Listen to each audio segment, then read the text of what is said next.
மகேஷ் அவர் யாரு? அவங்களா? அவங்க அப்பா. சுடர் சண்முகத்தோட பொண்ணா?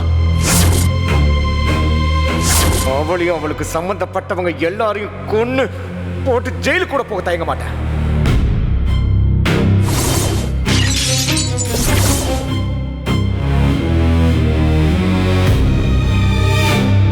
கர்ணா, அன்னைக்கு அவளுக்கு சப்போர்ட்டுக்கு யாரும் இல்ல, ஹாஸ்டல்ல தான் தங்கியிருக்கேன்னு அவ தெளிவா சொல்லிட்டாள்.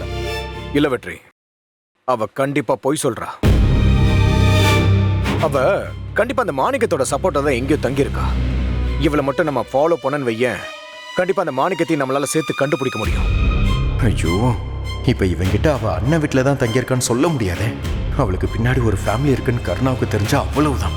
இதனால எல்லாருக்கும் பிரச்சனை தான். இப்ப என்ன பண்றது?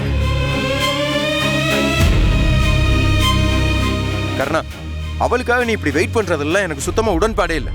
நீ கிளம்பு, நான் பாத்துக்கிறேன். இல்ல வெற்றி, மாணிக்கம் என்னை ஏமாத்தி அவ்வளவு காசு அடிச்சிருக்கான். கண்டிப்பா சொல்றேன், இவன் மூலியமா தான் அவனை கண்டுபிடிக்க முடியும். இவங்களோட மாஸ்டர் பிளான் என்னன்றதையும் நம்மளால தெரிஞ்சுக்க முடியும். இதை பாரு, எனக்கு என்னமோ அவளுக்கும் இந்த மாணிக்கத்துக்கும் சம்மந்தம் இருக்குல்ல சத்தியமா தோணல.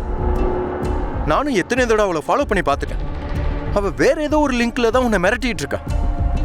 ஏய், நீ தான் முட்டாள்தனமா அவ சொல்றதெல்லாம் உண்மைன்னு ஒவ்வொரு தடவை நம்பிக்கிட்டு இருக்க.